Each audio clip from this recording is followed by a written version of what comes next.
Howdy, folks. Welcome to Mental Health Monday. My name is Kenneth Thomas, and on Mondays, my topic usually deals with mental health. So today, what I wanted to talk about is dealing with the anniversary of September 11th. Now, if you're catching this live on Facebook and you want to be able to show up and participate and engage in comments and that kind of thing, you'll need to go to StreamYard.com/Facebook and give Facebook permission for StreamYard to be able to show your name and stuff when you comment, and that way you'll be able to be brought in on the live broadcast. Of course, this only applies if you are watching it live, folks, on Facebook. All right, so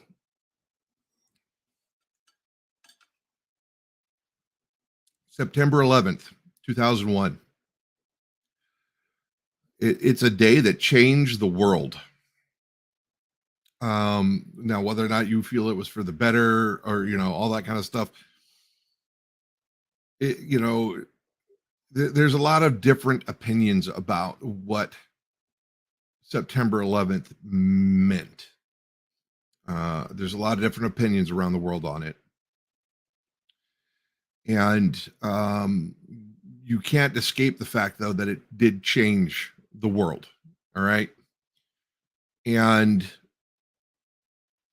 it led to more than 2 decades of conflict in the Middle East, in Iraq and Afghanistan.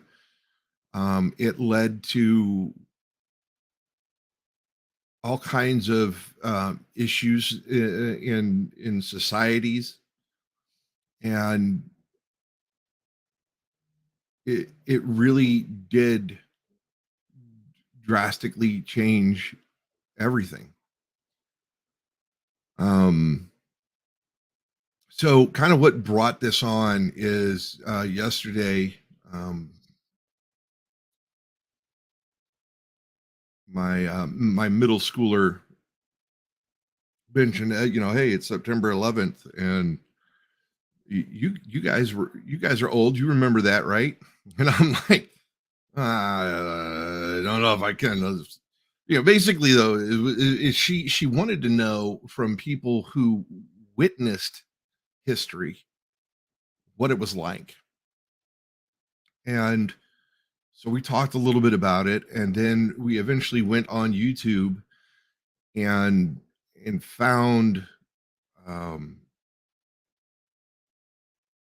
a recording of the live broadcast from the Today Show from September 11th, 2001, because that's what I was watching. And I distinctly remember watching, and all of a sudden, because I was getting ready to go to classes for college. Okay. And, so I'm sitting there with my roommate at the time, Mike, and we're watching on TV this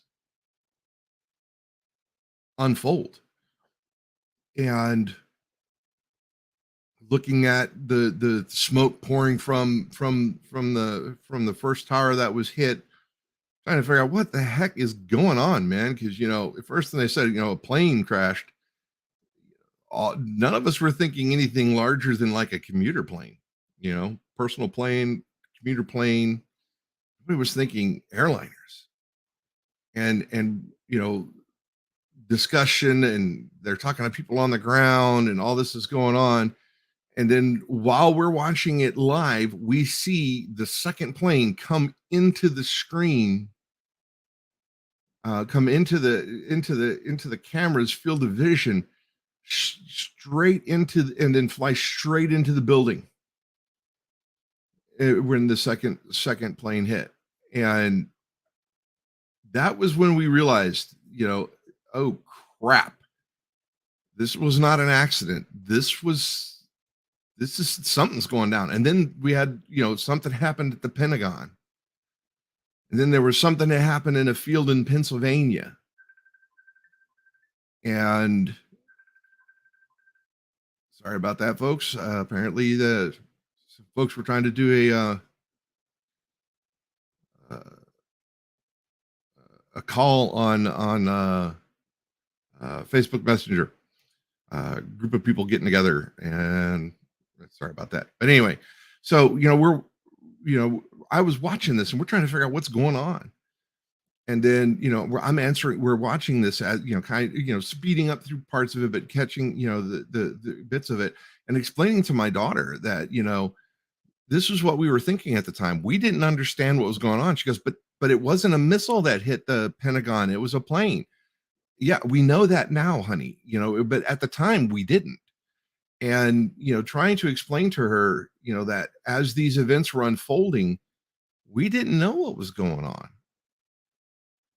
It was only after um a couple of hours that we started to get a real picture of what was going on. And by the time we started to get a an an inkling of what was going on, that was about the time that the first tower collapsed. And watching that go down, and then she's like, "What happened? Where's all the smoke? Why I can't see the building anymore?" And I'm like, "Honey, you can't see it because it collapsed." And just, I mean, she was horrified by it. And she was like, "We must get vengeance." And I'm thinking, yeah, that's already been dealt with, honey. um the people responsible for it, they've been handled. It so the vengeance aspect of it is done. And it was a challenge, especially considering that she my middle child, she's autistic, so she's level 1. So what they used to call high functioning. um but emotionally, she's trying to wrap her head around, why would anybody want to do this? And then explaining to her that there were people that felt certain ways about the United States, and she's like, I don't get it. I'm like, yeah, it isn't a rational thing. You're not going to be able to understand it rationally. It's an emotional based belief that they have. And sometimes with those kind of things, you just really have to accept that people feel a certain way. um and you can't really try to find a rational reason for it, because there isn't one. um so it was a bit of a challenge. It also brought up a lot of emotions for me. um it directly impacted the fact that I went back in the military. I was out of the reserves at that point. And interesting interesting thing. At the time, I was an intelligence analyst in the Texas National Guard, that had been transferred to the Individual Ready Reserve. And I got a big envelope from the Department of the Army that was postmarked on September 11th. And my first thought was like, holy crap, they did not waste any time recalling people. Um, and what was actually in that envelope was my processed discharge from the inactive ready reserve. Um, so I had been processed out. I want to say it was the September 5th, I think it was. But it was that first week of September was actually when I was released from the IRR. And it just happened to be postmarked on September 11th. But my first thought when I got it was like, holy crap, I'm being recalled, because I knew that was going to happen to some folks. And it, I had a daughter that was my oldest daughter was born um, a little bit after this. I was ready to drop out of college and go back in the military right off the bat. but I was within like 2 semesters, I wanna say. Yeah. I was I was within I graduated from college in December of 2002. So, yeah, I had like a year left, to finish up my degree, and my friends were like, "Just finish your degree. If you still feel that way, this is all still gonna be going on, but finish your degree because it's gonna open up a lot more possibilities for you." So I did finish my degree, and during that time, my oldest daughter was born, um, before I went on active duty, and the job market wasn't where I wanted it. I was having trouble trying to support my family, and I talked to my now ex-wife, who was what I was married to at the time. I was like, "Look, this is something I still feel I need to do," um, and so I ended up signing up for active duty,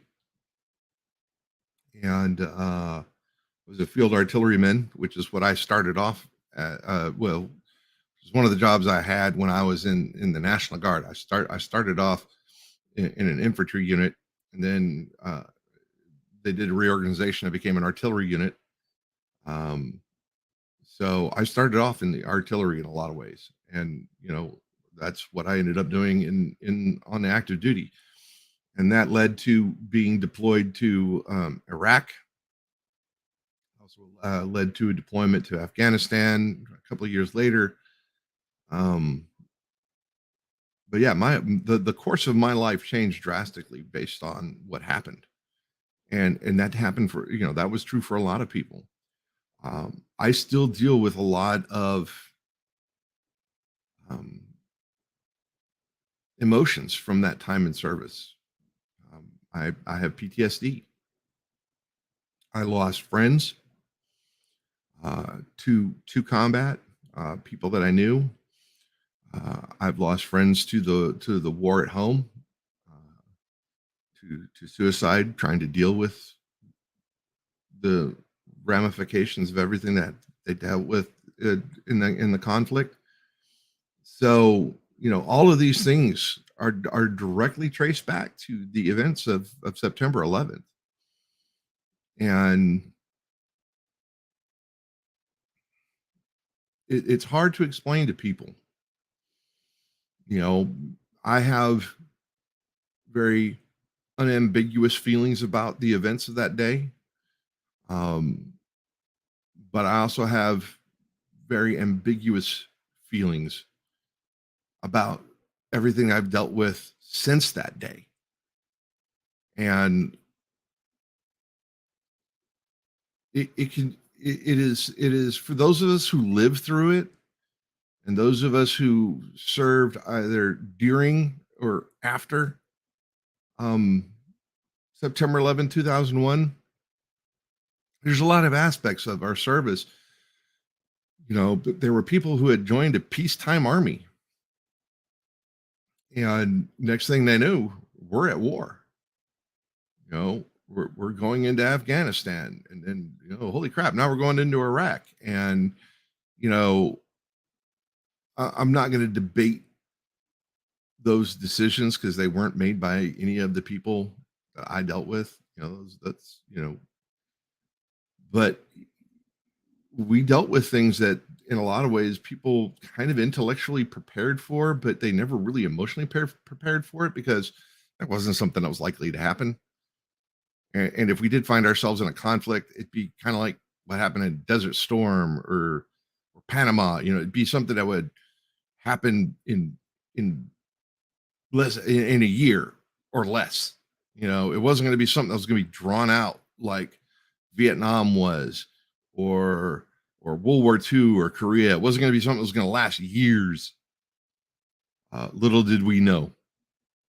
But after September 11th, 2 decades on, the conflict raged. Um, I know of people who 3 generations of their family served in Afghanistan. And when you have something that's lasts so long that it goes across 3 generations, it's something that is a massive um, trauma on the mental health of society and the individuals that dealt with it. And then the number of people affected by it, hundreds of thousands of people, both in the countries where we were in conflict, and thousands of people dealing with the aftermath of it. The scope of this single traumatic day, and what came from it is really hard to wrap your head around sometimes. Um, and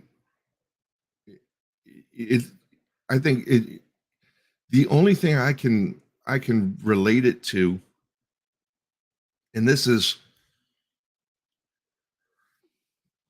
from a historical point of view, I guess, in a way, having talked to people who served in World War II.